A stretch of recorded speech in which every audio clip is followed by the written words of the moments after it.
नमस्कार दोस्तों, स्वागत है आप सभी का आपके अपने प्यारे परिवार लर्निंग डे पर। और दोस्तों मैं हूं आपके साथ आपका अपना दोस्त सौरभ ओझा।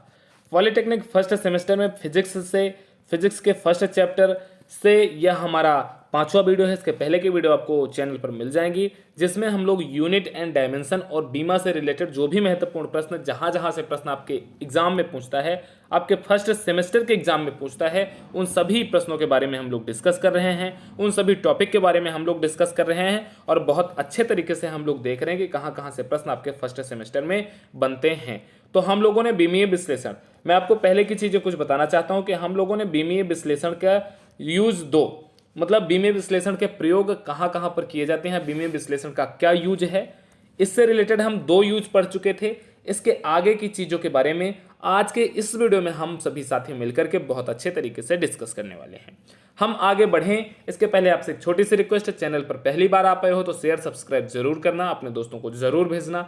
हमारे साथ इंस्टाग्राम टेलीग्राम पर जुड़ने के लिए नीचे डिस्क्रिप्शन में दिए गए लिंक के माध्यम से आप जुड़ सकते हैं।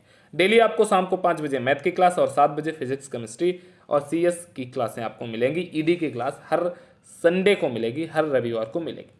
दो यूज हम लोगों ने पढ़ लिया था, अब तीसरे यूज की तरफ बढ़ना है। दोस्तों ध्यान देना, जो क्वेश्चन बनता है आपके पॉलिटेक्निक फर्स्ट सेमेस्टर में वो तीसरे यूज से बनता है। हैशटैग बना लेना। क्वेश्चन क्या पूछेगा, मान लीजिए मैंने क्वेश्चन कह दिया कि एक डाइन को न्यूटन में बदलिए, एक डाइन को न्यूटन में बदलिए। और ये क्वेश्चन ध्यान देना दोस्तों, 4 नंबर से कम में ये क्वेश्चन आना ही नहीं है आपके फर्स्ट सेमेस्टर में। अगर 4 नंबर में ये क्वेश्चन आता है एक डाइन को न्यूटन में बदलिए, तो सीधी सीधी बात है भैया कि इस क्वेश्चन में कोई बहुत बढ़िया लॉजिक लगेगा। अब लॉजिक कौन सा लगेगा मैं आपको बताऊंगा। आपको तसल्ली के साथ कुछ नहीं करना, बस वीडियो को देखना है, अपने दोस्तों को शेयर करना है, लाइक करना है, और वीडियो आपको कैसा लगेगा ये आपको वीडियो के लास्ट में बताना है। इतने आसान तरीके से आपको कोई नहीं बताने वाला है, इसलिए मैं कहता हूं सबसे बेस्ट आपका अपना लर्निंग डे परिवार। ठीक है जी। तो एक डाइन को न्यूटन में बदलिए, या फिर पूछ लेगा कि एक न्यूटन को डाइन में बदलिए, कुछ भी पूछे, मैं आपको बेसिक कॉन्सेप्ट बताऊंगा, आप कोई भी क्वेश्चन इस तरीके का कर दोगे बहुत आसान तरीके से। जो इसका तीसरा यूज होता है, तीसरा यूज हो जाता है कि किसी भौतिक राशि के एक मात्रक पद्धति में संख्यात्मक मान को दूसरी मात्रक पद्धति में बदलना। कैसे? जैसे मैंने कहा एक डाइन को न्यूटन में बदलिए। अब डाइन किस पद्धति में मात्रक होता है? सबसे पहले तो ये आपको पता होना चाहिए कि डाइन मात्रक किसका होता है और न्यूटन मात्रक किसका होता है। तो आप बोलोगे सर डाइन भी और न्यूटन भी दोनों फोर्स का मात्रक है, और डाइन जो है ये सीजीएस पद्धति में है और न्यूटन जो है ये एमकेएस या एसआई पद्धति में मात्रक है। किस चीज का? फोर्स का। अब आगे आपको यहीं पर ध्यान देना है कि सीजीएस पद्धति के मात्रक डाइन को एमकेएस पद्धति के मात्रक न्यूटन में बदलना है। यही हो जाता है बीमीए विश्लेषण का प्रयोग संख्या 3 कि एक भौतिक राशि के मात्रक को, जैसे सीजीएस पद्धति का मात्रक डाइन था, इसको दूसरी पद्धति जो कि एमकेएस है में कन्वर्ट करना। कैसे करेंगे? इसके लिए बिल्कुल आसान तरीके से आप एक चीज समझना कि कोई भी आपको भौतिक राशि बोल दे, जैसे एक न्यूटन को अगर आपको डाइन में कन्वर्ट करने के लिए बोले तो एक होती है इसकी न्यूमेरिकल वैल्यू, हमने मान लिया न्यूमेरिकल वैल्यू क्या हो जाती है n1, और दूसरी इसकी होती है unit. Numerical value into unit is equal to किसके होता है? दूसरी पद्धति के न्यूमेरिकल वैल्यू और दूसरी पद्धति के यूनिट के। n1 into u1 is equal to n2 into u2। इसी को आप याद कर लेना, हैशटैग बना के अपनी नोटबुक में लिख लेना। यहीं से आपका यह प्रश्न बहुत अच्छे तरीके से प्यारे दोस्तों भाइयों सॉल्व हो जाना है। बस आपको करना क्या है, अब इसी को आपको यूज कर देना है, इसी को आपको लगा देना है। सपोज करिए जैसे u1 तो आपको दिया ही होगा, है ना। u1 क्या हो गया? जैसे न्यूटन हो गया। u2 क्या हो गया? डाइन हो गया। n1 का मान क्या दिया गया है? यहाँ पर 1 न्यूटन दिया गया है। n2 का मान आपको ज्ञात करना है कि 1 न्यूटन इज इक्वल टू कितने डाइन होगा। तब आप जब यहां से निकालोगे तो n2 इज इक्वल टू क्या मिलेगा? n1 u1 अपान u2, यही तो मिलेगा। अब इसी को आपको यूज कर देना है, आपका यह प्रश्न बहुत अच्छे तरीके से सॉल्व हो जाएगा। और अच्छे तरीके से समझने के लिए यहां पर बिल्कुल स्क्रीन पर देखो, हमने क्या कहा? 1 न्यूटन इज इक्वल टू कितने डाइन होगा। अब n1 का मान क्या हो गया हमारा? आप कहोगे सर n1 का मान 1 हो गया, u1 का मान न्यूटन हो गया, n2 का मान हमें ज्ञात करना है, u2 का मान हमें डाइन दिया गया है। n2 इज इक्वल टू हमने क्या निकाला था? n1 u1 अपान u2, यही तो हमने निकाला था। अब n1 चूंकि एक न्यूमेरिकल वैल्यू है तो n1 को आप आगे कर दो, और u1 और u2 दोनों यूनिट हैं तो दोनों को एक साथ रख दो। अब क्या हो गया आपका n2 इज इक्वल टू क्या मिल गया, n1 इंटू u1 अपान u2। अब ध्यान देने वाली बात यह है कि जो u1 है ये क्या है, न्यूटन है। अब जब अगली लाइन पे अगर आप इसको अब लिखने जाओगे तो n2 इज इक्वल टू क्या हो जाएगा, n1 की वैल्यू आप रख दो, n1 की वैल्यू हो जाएगी आपकी 1, u1 की वैल्यू क्या है, न्यूटन। आप कहोगे सर u1 की वैल्यू हमारी क्या हो गई, आप कहोगे सर u1 की वैल्यू हमें मिल गई है न्यूटन, ठीक है। और u2 क्या है आपका, डाइन है, तो यहां पर आपका क्या हो जाएगा, डाइन। अब यहीं पर आपको एक चीज पता होनी चाहिए, दोनों का मात्रक आपको पता होना चाहिए। दोनों का मात्रक आपको पता चल गया, यहीं पर आप सारे के सारे मात्रक को आप रख दो, आपका प्रश्न बहुत आसान तरीके से सॉल्व हो गया। अब इसके बाद की चीजें मैं आपको आगे बता रहा हूं, बिल्कुल अच्छे तरीके से ध्यान से देखना। इतने अच्छे तरीके से आपको कोई भी टीचर एक्सप्लेन करके नहीं बताने वाला है जितने अच्छे तरीके से हम आपको बता रहे हैं। 1 by 1 पॉइंट, कोई भी ऐसी चीज नहीं होगी जो आपको मिस होगी। अब हमें क्या मिल गया है, n2 is equal to 1 newton upon dyne. अब इसी को आपको कन्वर्ट कर देना है, 1 newton is equal to dyne आपको पता चल जाएगा। कैसे करना है, जैसे n2 इज इक्वल टू आपका क्या हो जाएगा, यहाँ पर n1 हम हटा देते हैं चूंकि n1 की वैल्यू 1 है। अब न्यूटन का मात्रक क्या होता है ये आप मुझे बताएंगे। न्यूटन या फोर्स का मात्रक क्या होता है, तब आप कहोगे सर फोर्स का मात्रक हो जाता है किलोग्राम मीटर प्रति सेकंड स्क्वायर। यही तो होता है ना, किलोग्राम मीटर प्रति सेकंड स्क्वायर। या फिर हम इसको लिख सकते हैं किलोग्राम मीटर सेकंड की पावर -2, लिख सकते हैं नहीं लिख सकते। अब जहां पर आपको, और फिर डाइन का मात्रक क्या हो जाता है, डाइन का मात्रक यहाँ पर किलोग्राम है तो यहाँ पर हो जाएगा ग्राम, मीटर है वहां पर तो इसमें हो जाएगा सेंटीमीटर, इंटू सेकेंड की पावर -2। अब इन दोनों को न्यूटन की जगह पे ये आपको रख देना है किलोग्राम मीटर प्रति सेकंड स्क्वायर, और डाइन की जगह पर आपको रख देना है gram into centimetre into second square. मैं पूरी चीजें कट करता हूं, n2 इज इक्वल टू मैं फिर से लिखता हूं, न्यूटन की वैल्यू हमें क्या मिली थी, किलोग्राम, ठीक है। फिर उसके बाद क्या मिला था, किलोग्राम मीटर प्रति सेकंड की पावर क्या मिली थी आपको, -2 मिली थी। अपान था, हमने अपान लगा दिया तीनों पे। फिर क्या था, नीचे डाइन था, डाइन का मात्रक क्या हो जाता है, यहाँ पर ग्राम हो जाता है, और यहाँ पर सेंटीमीटर आपका हो जाता है, यहाँ पर सेकंड की पावर -2 ही रहता है। अब दोस्तों यहाँ पर एक चीज ध्यान देना आप, सेकंड की पावर -2 सेकंड की पावर -2 से सिंपल तरीके से कैंसिल। अब किलोग्राम इज इक्वल टू क्या हो जाता है, किलोग्राम। अब चाहे आप किलोग्राम को ग्राम में बदल दो या फिर ग्राम को किलोग्राम में बदल दो, तब हमारे लिए आसानी होगा कि हम किलोग्राम को ग्राम में बदल दें। हमें पता है 1 kg is equal to 1000 gram, 1 kilogram is equal to 1000 gram. हम इसको क्या लिख सकते हैं, 1000 ग्राम अपान ग्राम लिख देंगे, इंटू है इंटू लगा दिया। 1 मीटर इज इक्वल टू क्या आपका होता है, 1 मीटर इज इक्वल टू आपका हो गया सर 100 सेंटीमीटर होता है, इंटू 100 सेंटीमीटर अपान सेंटीमीटर। मैंने क्या किया है, मैंने इस किलोग्राम को ग्राम में बदल दिया है, इस मीटर को मैंने सेंटीमीटर में बदल दिया है। अब यहां पर आप एक चीज और ध्यान देना, इस वाले इक्वेशन में जो अभी ये इक्वेशन नंबर 2 बना है, इस वाले इक्वेशन में ऊपर भी ग्राम है नीचे भी ग्राम है, कैंसिल। इस वाले दूसरे में सेंटीमीटर ऊपर है नीचे भी सेंटीमीटर है, cancel. n2 is equal to आपको क्या मिल गया, यहां पर मिल जाएगा आपको 1000 को लिख सकते हो 10 की घात 3 गुणे 100 को आप लिख सकते हो 10 की घात 2। अब यहां पर आपका क्या आएगा, डाइन आ रहा है, ठीक है। ये हम n2 की वैल्यू निकाल रहे हैं, अभी डाइन हटा दो, ठीक है। अब जब फिर से आप यहाँ पे n2 की वैल्यू निकालोगे तो गुणा में घातें जुड़ जाएंगी, 3 और 2 5, 10 की घात 5 आ जाएगा आपको। n2 का मान आपको क्या मिल गया, 10 की घात 5 मिल गया। एक चीज मैंने आपको पहले बताया था, ठीक है, ब्लैक कलर से मैं लिखता हूं, अब आपको ध्यान देना है। एक चीज मैंने आपको पहले बताया था, n1 u1 is equal to n2 u2। n1 का मान क्या था, 1 था, u1 क्या था, न्यूटन था, इज इक्वल टू n2 का मान हमें क्या मिला, 10 की घात 5, u2 क्या हो जाता था हमारा, u2 डाइन था। अब हमें यहीं से मिल गया 1 न्यूटन इज इक्वल टू 10 की घात 5 डाइन। u2 की वैल्यू 10 की घात 5 हमने यहां से निकाला है, हमने इसी 10 की घात 5 को यहां पर रख दिया। क्लियर दोस्तों। अब यहां पर इसमें अगर किसी भी साथी को, किसी भी छात्र को किसी भी प्रकार की कोई दिक्कत, समस्या, परेशानी हो तो आप मुझे बता सकते हैं। मैंने बहुत सिंपल तरीके से आपको बताया है। अब मैं फिर से एक दूसरा एग्जाम्पल लूंगा और दूसरे एग्जाम्पल के माध्यम से आपको फिर से समझाने का प्रयास करूंगा। मैं चाहता तो इसमें आपको और ज़्यादा डीप बता सकता था, लेकिन इससे सिंपल तरीका मेरे हिसाब से नहीं हो सकता था, इसलिए मैंने बिल्कुल सिंपल तरीके से आपको बताया है। अब इससे सिंपल आपको दुनिया का कोई भी टीचर बता भी नहीं सकता है, इतना तो मैं आपके लिए कह ही सकता हूँ। अब ध्यान देना दोस्तों, मैं यहाँ पर एक दूसरा एग्जाम्पल लेता हूँ। दूसरा एग्जाम्पल क्या, उसी एग्जाम्पल को थोड़ा सा कन्वर्ट कर देता हूँ। अभी तक हम लोग क्या कर रहे थे, न्यूटन को हम लोगों ने डाइन में कन्वर्ट किया। अब यहाँ पर हम उल्टा कर लेते हैं, डाइन को न्यूटन में कन्वर्ट कर लेते हैं। क्वेश्चन ध्यान से सुनना, एग्जाम्पल है ये, क्वेश्चन ध्यान से सुनना। क्वेश्चन कर रहा, बीमीय विधि द्वारा बल के मात्रक डाइन को न्यूटन में परिवर्तित करिए। अभी तक हम लोगों ने क्या किया था, newton is equal to dyne निकाला था हमने। अब यहां पर क्या करना है आपको, डाइन को न्यूटन में कन्वर्ट करना है।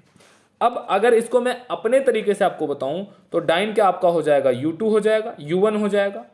न्यूटन क्या आपका हो जाएगा, U2 हो जाएगा। एक डाइन कह रहा है तो N1 की वैल्यू आपकी क्या हो जाएगी, 1 हो जाएगी, और N2 की वैल्यू आपको ज्ञात करनी है।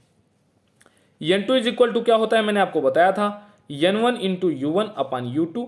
अब इसी पर आपको रख देना है, इसी सूत्र पर आपका प्रश्न बहुत अच्छे तरीके से सॉल्व हो जाएगा। अच्छा, अब अगर आप यहां पर चाहें तो आप बीमा का यूज भी कर सकते हैं, क्योंकि बीमीय विधि कह रहा है। ध्यान देना है कि बीमीय विधि अगर आपसे कहता है तो आपको बीमा का यूज करना ही पड़ेगा।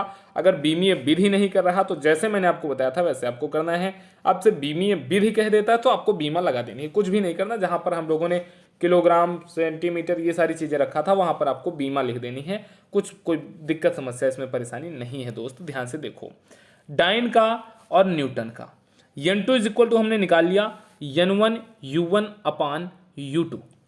डाइन किसका मात्रक होता है और न्यूटन किसका मात्रक होता है, दोनों बल का मात्रक होता है। बल की बीमा क्या होती है, mLT की पावर -2। क्लियर। अब हमने क्या किया, यहां पर ध्यान से देखना, हमने डाइन को मान लिया कि डाइन की जो बीमा हो जाएगी वो आपकी हो जाएगी M2। डाइन की बीमा हमने मान लिया हो जाएगी M1 L1 T की पावर T1 की पावर -2। न्यूटन की बीमा हमने क्या मान लिया, न्यूटन की बीमा आपकी हो गई M2 L2 और T2 की पावर -2। अब आपको क्या करना है, यहां पर डाइन अपान न्यूटन करना है। क्यों, क्योंकि आपको क्या मिला है सूत्र, N2 इज इक्वल टू मिला था N1 U1 अपान U2। U1 क्या है, डाइन है, U2 क्या है आपका, न्यूटन है। अब यहां पर आपको करना क्या है, N2 इज इक्वल टू जब आप निकालोगे तो N1 हो जाएगा, और ऊपर आपका, यहां पर मैं इसको अपने तरीके से आपको बताता हूं, ऊपर होगा M1 L1 T1 की पावर -2 अपान में क्या हो जाएगा, ब्रैकेट में M2 L2 T2 की पावर -2। यहां से जब आप हर एक चीज को अलग करोगे तब आपको मिल जाएगा M1 अपान M2, और दोनों की पावर 1 है तो दोनों की पावर 1 हो जाएगी आपकी, ठीक है, इंटू L1 अपान L2। L1 अपान L2 की पावर क्या है, 1 है, आपकी पावर 1 हो जाएगी, और फिर इंटू है, इंटू T1 अपान T2 की पावर क्या है आपकी, -2 है, -2 हो जाएगी। इसी को यहाँ पर आपके लिए लिख दिया गया है, यहाँ पर ABC के फॉर्मेट में आपको लिख देना है, ठीक है। ABC के फॉर्मेट में आपको लिख देना है कि N2 is equal to N1 M1 upon M2 की power A, L1 upon L2 की पावर B, T1 अपान T2 की पावर C। अब आपको कंपैरिजन कर देना है, इसकी तुलना कर देनी है किससे, बल के बीमा से। बल की बीमा क्या हो जाती है, mLT की पावर -2। यहां से अगर आप देखोगे तो A की वैल्यू क्या आपको मिल रही है, m के ऊपर पावर कितनी है, 1 है। B की वैल्यू आपको L के ऊपर पावर कितनी है, 1 है। और यहां पर अगर आप देखोगे तो C की वैल्यू T की पावर कितनी है, -2 है, आपको यहां पर रख देना है। आपको तीनों का मान पता चल गया, A का मान 1, B का मान 1 और C का मान क्या हो गया आपका -2। फिर से समझ लो, इसको हमने कन्वर्ट कर दिया इस फॉर्मेट में। इस फॉर्मेट में बदलने के बाद बल का मात्रक, बल की बीमा क्या होती है, mLT की पावर -2। यहां पर आप इस वाले समीकरण संख्या 1 में देखना तो A किसकी पावर है, m की पावर है, और यहां पर जो आपको बीमा दी गई इसमें m की पावर कितनी है, 1 है। तो 1 बराबर किसके हो जाएगा, A के। A का मान आपको क्या मिल गया, 1 मिल गया। B किसके ऊपर है, L के ऊपर। यहां पर आप बीमीय समीकरण में देखना, mLT की पावर -2 में B की वैल्यू 1 मिल जाएगी और C की वैल्यू आपको मिल जाएगी -2। A B C तीनों का मान पता चल गया है, तीनों का मान आप यहां पर रख सकते हो कि M1 अपान M2 की पावर 1, L1 अपान L2 की पावर 1, T1/T2 की पावर -2। अब एक चीज़ फिर आपको यहाँ पर ध्यान देनी है। क्या ध्यान देना है आप बोलोगे? तो मैंने आपको जैसा कि पहले बताया था कि डाइन में आपको और न्यूटन में दोनों का आपको मात्रक पता होना चाहिए। डाइन का मात्रक क्या होता है? ग्राम हो जाता है। डाइन किसका मात्रक है? सीजीएस का है। सीजीएस में हम द्रव्यमान को किससे रिप्रेजेंट करते हैं? ग्राम से। यहाँ पर हमने रख दिया ऊपर ग्राम। अब सीजीएस में लंबाई को हम किससे मापते हैं? सेंटीमीटर से। हमने सेंटीमीटर रख दिया। सीजीएस में हम समय को किससे मापते हैं? सेकंड से। यहाँ पर हमने क्या रख दिया? सेकंड रख दिया। एमकेएस में द्रव्यमान को हम किलोग्राम से मापते हैं, नीचे किलोग्राम रख दिया। एमकेएस में हम दूरी को मीटर से मापते हैं, नीचे हमने मीटर रख दिया। और एमकेएस में हम समय को किससे मापते हैं? सेकंड से। यहाँ पर नीचे हमने सेकंड रख दिया। ये ऊपर 1 सेकंड, नीचे 1 सेकंड कट जाएगा, आ जाएगा 1 की पावर -2, मतलब 1 ही आ जाएगा। इसकी वैल्यू खत्म हो जाएगी, जैसा कि मैंने आपको पहले बताया था। अब यहाँ पर आपको क्या करना है? आपके पास केवल ये कट गया, आपके पास केवल इतना ही कॉन्सेप्ट बचा है। इस वाले कॉन्सेप्ट में आपको फिर से कन्वर्ट कर देना है। 1 किलोग्राम इज इक्वल टू कितने ग्राम होता है? तो आप कहोगे sir 1 kilogram is equal to 1000 gram. और 1 मीटर इज इक्वल टू आप कहोगे सर 100 सेंटीमीटर। अब इन दोनों 1 किलोग्राम जहां पर आपको दिख रहा है वहां पर आपको 1000 ग्राम रख देना है, और जहां पर आपको 1 मीटर दिख रहा है वहां पर आपको 100 सेंटीमीटर रख देना है। चलिए हमने रख दिया। इस वाली लाइन पे आप देखना, इस वाली लाइन पे आप फोकस करना। ऊपर 1 ग्राम, नीचे 1 किलोग्राम को हमने कन्वर्ट करके कर दिया 1000 ग्राम, और फिर ऊपर 1 सेंटीमीटर, नीचे हमने कर दिया 1 मीटर को कन्वर्ट कर दिया 1 सेंटीमीटर हो गया। ग्राम से ग्राम कैंसिल, सेंटीमीटर से सेंटीमीटर कैंसिल। क्लियर? और यहां पर इसकी वैल्यू आपकी 1 हो जाएगी, इसको आप हटा सकते हो, कोई नहीं। अब आपको मिल क्या गया? 1/1000 की पावर 1 इंटू आपको क्या मिल गया? 1/100, 100 की पावर 1। 1/1000 को क्या लिख सकते हो? 10 की पावर 3 इंटू 1/100 को आप क्या लिख सकते हो? 10 की पावर -2। गुणा है, गुणा में घातें जुड़ जाएंगी। -3 में -2 आप ऐड करोगे, कितना हो जाएगा? -5। और यही आ गया किसकी वैल्यू? n2 की वैल्यू। n2 किसके लिए था? न्यूटन के लिए था। तब आपको यहां से मिल जाएगा कि 1 डाइन इज इक्वल टू, आपको क्या मिल गया? 1 डाइन इज इक्वल टू 10 की घात -5 न्यूटन। ध्यान देना दोस्तों, मैं फिर से कह रहा, इंपॉर्टेंट है। यहां से क्वेश्चन आपका लगभग 4 नंबर का क्वेश्चन आपसे बनता है। अगर 15 से 20 मिनट या आधे घंटे देने के बाद आपको ये कॉन्सेप्ट समझ में आ जा रहा तो बहुत बड़ी बात है, वरना इसी कॉन्सेप्ट पर आपको क्लास में आपके या स्कूल में आपके कॉलेज में आपके 2 से 3 लेक्चर इसी का चलता है। ये बहुत क्रिटिकल पॉइंट होता है और हर एक बच्चों को समझ में नहीं आता है। मुझे उम्मीद है कि जितने अच्छे तरीके से, जितने आसान तरीके से मैंने आपको बताया है, इतने आसान तरीके से आपको और कहीं नहीं बताया जा सकता है। अब दूसरा एक एग्जाम्पल हम देख लेते हैं कि बीमीय विधि द्वारा कार्य के मात्रक अर्घ को जूल में कन्वर्ट आप करिए। अब सबसे पहले आपको पता होना चाहिए कि अर्घ किसका मात्रक होता है? तो सीजीएस का मात्रक होता है। जूल किसका मात्रक होता है? एमकेएस का होता है। चलिए मैं इस क्वेश्चन को आपको बहुत आसान तरीके से करके बताता हूं और आपको मैं इसको समझाने का प्रयास करता हूं।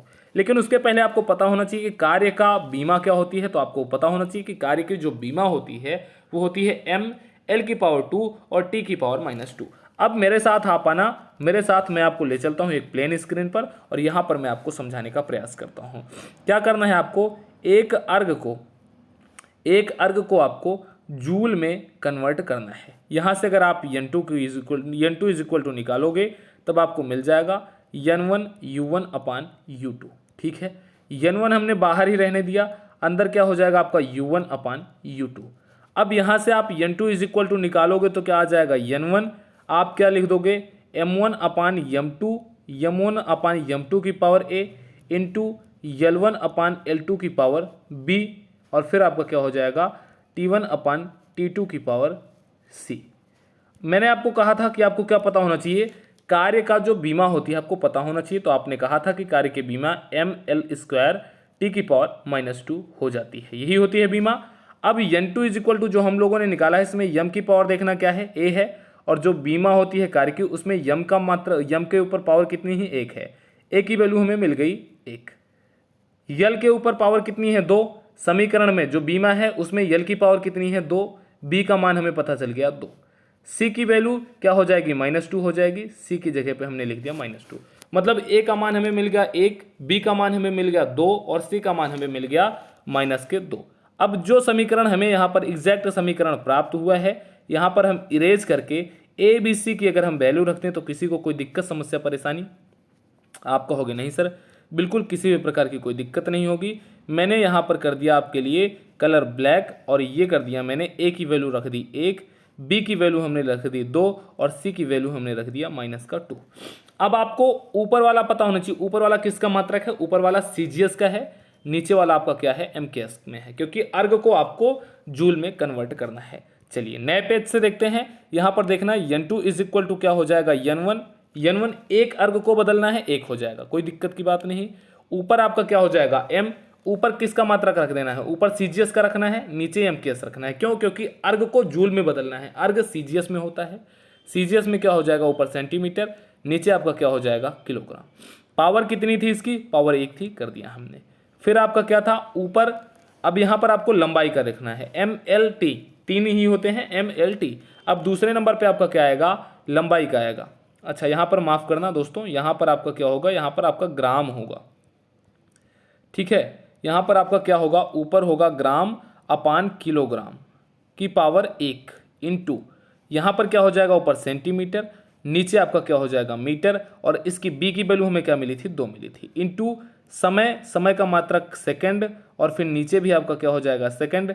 इसकी पावर कितनी मिली थी हमें, इसकी पावर मिली थी -2। अब यहाँ पर एक चीज़ ध्यान देना दोस्तों, ऊपर भी सेकंड है, नीचे भी सेकंड है, कट जाएगा, इसका कोई मतलब नहीं रह जाएगा, इसकी वैल्यू खत्म हो जाएगी।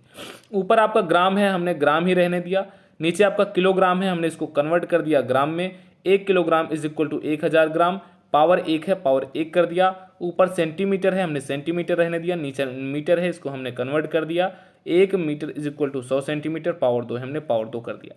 अब यहाँ पर एक चीज़ फिर से ध्यान देना कि ऊपर ग्राम से नीचे ग्राम कैंसिल, ऊपर सेंटीमीटर से नीचे सेंटीमीटर कैंसिल। अब आपको यहाँ पर पहले वाले पे क्या मिल जाएगा, 1/1000, या हम इसको लिख सकते हैं 10 की पावर -3 इंटू, इस वाले को ध्यान देना, यहाँ पर क्या हो जाएगा आपका 1/100, ऊपर पावर 2 है, मतलब इसका स्क्वायर कर देंगे तो आपका हो जाएगा 1/10,000 आपका हो जाएगा, या फिर जब आप इसको ऊपर ले जाओगे तो 10 की पावर कितना हो जाएगा, -4 हो जाएगा। अब जब आप इसको सॉल्व कर लोगे तब आपको क्या मिल जाएगा, क्या मिलेगा, यहाँ से आपको मिल जाएगा 4 और 3 7, 10 की पावर -7, n2 की मिल गई, हम n2 की वैल्यू हमें मिल गई 10 की पावर -7। अब इसी n2 को आपको उठा के रख देना है किस पे, n1 u1 is equal to n2 u2 पे। n1 की वैल्यू 1 थी, u1 किसका था, u1 आप कहोगे सर अर्ग का था, n2 हमें मिल गया 10 की पावर -7, और u2 क्या था आपका, जूल था, ठीक है। अब हमें मिल गया एक अर्ग बराबर 10 की घात -7 जूल, और यहीं से हो जाता है आपके इस पॉइंट का क्लेरिफिकेशन। मैंने आपको 2 एग्जाम्पल बताए, 2 के दोनों बहुत ही इंपॉर्टेंट एग्जाम्पल बताए। इन्हीं एग्जाम्पल से आपके पेपर में प्रश्न बनता है, लगभग हर बार प्रश्न यहाँ से एक बना है। 4 नंबर का क्वेश्चन अगर आपका क्लियर हो रहा है इस वीडियो से, तब आपको निश्चित रूप से यह वीडियो देखना चाहिए और आपको इस कॉन्सेप्ट को समझना चाहिए। मैं आपके लिए एक होमवर्क छोड़ता हूं, मैं दोस्तों आपके लिए एक होमवर्क छोड़ता हूं, इसको आप सभी साथी, सभी दोस्त, सभी भाई, सभी मित्र इसको सॉल्व करेंगे और मुझे बताएंगे। आपके लिए होमवर्क ये है कि जूल को किस में, आप जूल को अर्ग में आप कन्वर्ट करिए। क्या है आपके लिए क्वेश्चन कि जूल को आपको अर्ग में परिवर्तित करना है बीमीय विधि द्वारा। जूल को आप अर्ग में परिवर्तित करिए। यह आपके लिए एक क्वेश्चन है होमवर्क का, और इसको सभी दोस्त, सभी साथी सॉल्व करेंगे, मुझे कमेंट सेक्शन में आंसर बताएंगे, या फिर आप मुझे पर्सनल फोटो खींच के इंस्टाग्राम पर भी भेज सकते हो। इंस्टाग्राम आईडी नीचे डिस्क्रिप्शन में आपको मिल जाएगी। तो दोस्तों आज का सेशन बस यहीं तक। आपको यह सेशन, यह वीडियो या क्लास कैसी लगी निश्चित रूप से बताइए। 4 नंबर का क्वेश्चन आज हम लोगों ने क्लियर किया है। अगर आपको ये 2 एग्जाम्पल समझ में आ गया तो बहुत अच्छी बात है, नहीं समझ में आया तो आप एक बार फिर से इस वीडियो को देख लेना, आपको समझ में आ जाएगा। इसीलिए मैंने सोचा कि ये बहुत इंपॉर्टेंट है, इसके लिए स्पेशली यही वीडियो रहने देते हैं, नहीं तो इसमें मैं और ज़्यादा पॉइंट ऐड कर सकता था और ज़्यादा चीज़ें मैं इस क्लास में ऐड कर सकता था। मेरा मेन टारगेट यही था कि आपको ये कॉन्सेप्ट समझ में आना चाहिए, इसलिए मैंने स्पेशली इसी के लिए इस सेशन को रखा था। बिना किसी इंटरप्शन के लाइव क्लास भी मैंने नहीं लगाई कि उसमें आपके कमेंट आएंगे, कमेंट से डिस्ट्रैक्शन होता है, आपको चीज़ें हो सकता है कुछ चीज़ें मिस हो जाएं। लगातार एक साथ फ्लो में अगर आप देखोगे, इस वीडियो को लगाओगे, आप कॉपी कलम लेके बैठना, क्वेश्चन को सॉल्व करते हुए जाना, बहुत मज़ा आने वाला है। नेक्स्ट वीडियो में हम फिर इसके आगे की चीज़ों पे बात करेंगे। बहुत अच्छी क्लास आपको लर्निंग डे अवेलेबल करवा रहा है, लगातार अवेलेबल करवाता रहेगा। नमस्कार दोस्तों, रखिए आप अपना ख्याल, दीजिए अपने दोस्तों सौरभ ओझा को इजाज़त। फिर हमारी आपकी मुलाकात होगी नेक्स्ट वीडियो में। तब तक के लिए दोस्तों take care, thank you. Channel को सब्सक्राइब करें, शेयर करें, अपने दोस्तों को जरूर भेजें और अपने दोस्तों को बोलें कि भैया लर्निंग डे पर डेली शाम को 5 बजे और डेली शाम को 7 बजे 2 क्लास चलती है पॉलिटेक्निक फर्स्ट सेमेस्टर की। एंट्रेंस एग्जाम की भी तैयारी लर्निंग डे बहुत जल्द स्टार्ट करेगा, तो आपके जो भी साथी, जो भी दोस्त एंट्रेंस एग्जाम की तैयारी करना चाहते हैं उनके पास तक हमारा ये वीडियो जरूर से जरूर भेजो। और दोस्तों अगर आपका कुछ अच्छा सा सुझाव आएगा, कुछ अच्छा सा आपका कमेंट आएगा, तो नेक्स्ट सेशन में हम निश्चित रूप से आपका नाम मेंशन करेंगे और आपको हम बताएंगे कि भैया इस लड़के ने या इस लड़की ने हमें ये सुझाव दिया है, बहुत बढ़िया सुझाव दिया है आपके नाम के साथ। तो दीजिए दोस्त अपने दोस्तों सौरभ ओझा को इजाजत। अगर आपका कोई क्वेश्चन है तो आप मुझसे पूछ सकते हैं, इंस्टाग्राम, टेलीग्राम, कहीं भी किसी भी प्लेटफॉर्म पर। नीचे डिस्क्रिप्शन में आपको लिंक मिल जाएगी। नमस्कार, थैंक यू। होमवर्क जरूर सॉल्व करना। नमस्कार।